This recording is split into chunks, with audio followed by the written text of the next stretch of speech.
Bonsoir tout le monde. Merci Good evening, d'être des everyone. nôtres.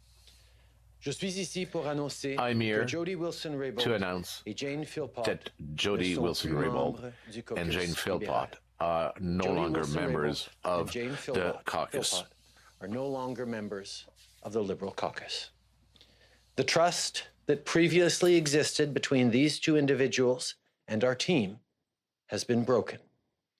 Whether it's taping conversations without consent or repeatedly expressing a lack of confidence in our government and in me personally as leader, it's become clear that Ms. Wilson-Raybould and Dr. Philpott can no longer remain part of our Liberal team.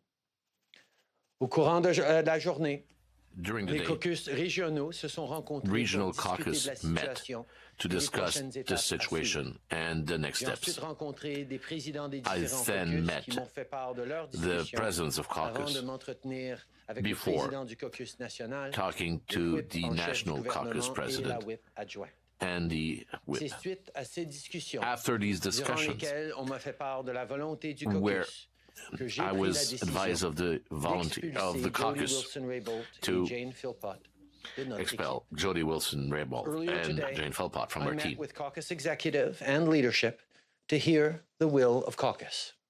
I met with Ms. Wilson-Raybould and Dr. Philpott to inform them of my decision.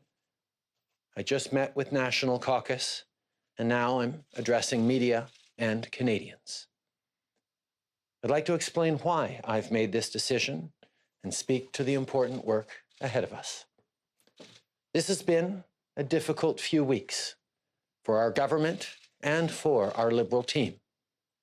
On the issue surrounding SNC-Lavalin, we've seen allegations made and different versions of events detailed. Amid the confusing and the competing narratives, Canadians, rightly, have had questions. And we've wrestled with those questions too, because they touch on things like the role of government in protecting jobs and the integrity of our democratic institutions. We made a commitment to Canadians in 2015 to do things differently, to bring together a diverse group of people, and to demonstrate that public service, that commitment to community, that a desire to work hard to build a better future can be done differently than it used to be done. And we've done that. We have approached politics differently. We have approached team building differently. And in learning to do new things and doing them differently, we encounter difficult moments. Because doing new things, doing different things is hard, and we're not always going to be perfect. But that's what we've done. And we have throughout it stayed focused on our values and on Canadians. To ensure a public airing of what happened, I took the unprecedented step of waiving solicitor-client privilege and cabinet confidentiality for Ms. Wilson-Raybould so that she could speak freely to her concerns on this matter. The Justice Committee heard over 13 hours of testimony from 10 witnesses, including Ms. Wilson-Raybould. They received pages and pages of documents containing emails, texts, and transcripts of conversations. Tout ça a été rendu public parce All que of pour this nous, has been made public. For us, transparency is important, and we wanted Canadians to have the opportunity to judge of these questions. The ethics commissioner is actually leading an investigation in these allegations.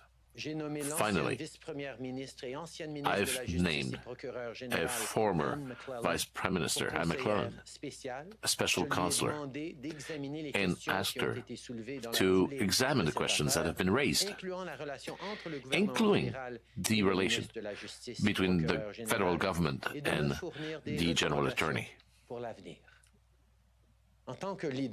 As a leader, I always thought that my role is to reunite people that have opinions, experiences that are different.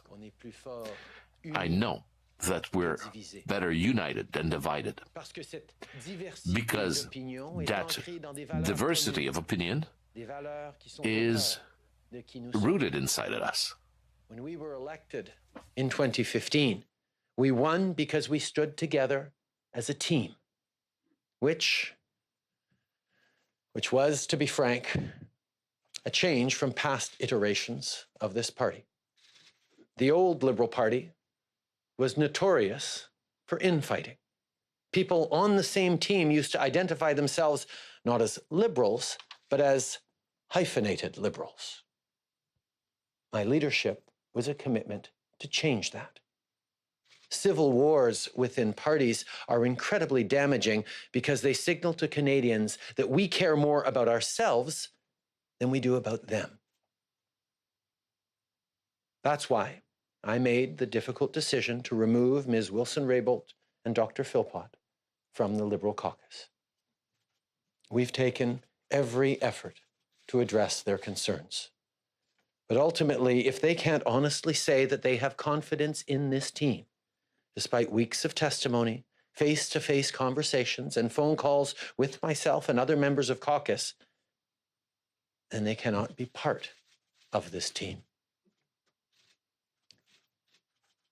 If a politician secretly records a conversation with anyone, it's wrong. When that politician is a cabinet minister secretly recording a public servant, it's wrong. And when that cabinet minister is the Attorney General of Canada secretly recording the clerk of the Privy Council, it's unconscionable. Since the beginning, I've approached this situation with patience and understanding.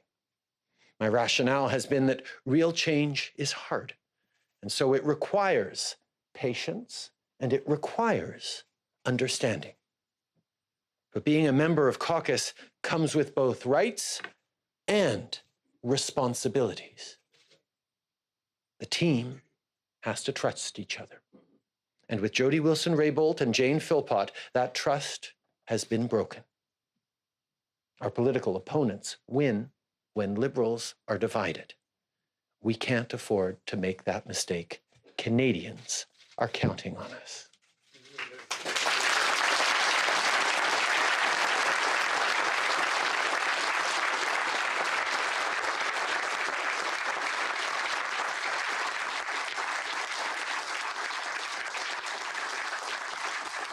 Obviously, the last weeks were difficult, but I want to reassure every Canadian that we've never lost sight of what is really important for them.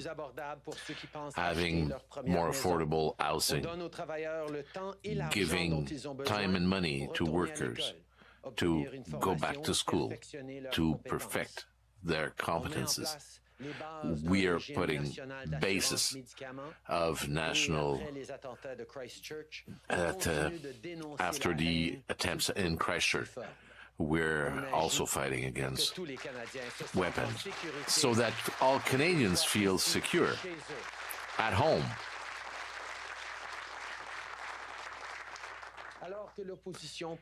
While the opposition prefer to, instead of having a plan, go on and on about the infighting that went inside our party. But I will have to repeat this. The Conservatives are putting their energies on us. We're going to put our energy on Canadians.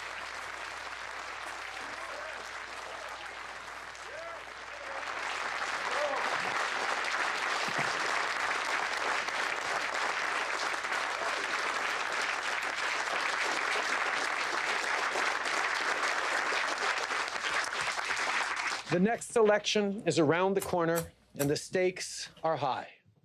This fall, Canadians are facing a clear choice. Our opponents want to take us backwards. For proof, look no further than their lack of a climate change plan. It's been 338 days since Andrew Scheer said he'd soon release his plan to protect the environment. We're still waiting. The Conservatives think that photo ops at gas stations are all they need. They've seen that the first thing they'll do, if elected, is to make pollution free again.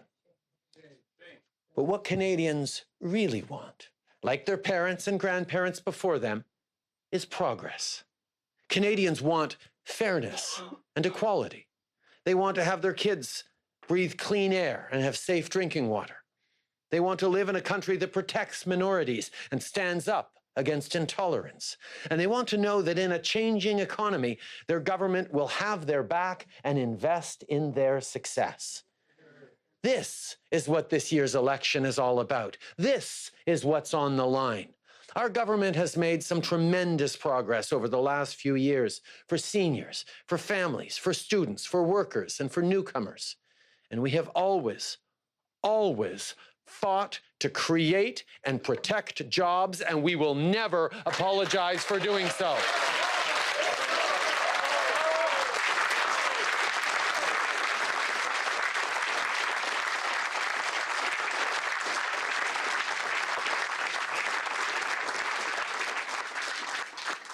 Liberals are ready to take on the challenge in front of us, and most importantly, we're ready to do that together, united, stronger than ever, and with a clear vision of what we will continue to deliver for all Canadians. Merci beaucoup, mes amis.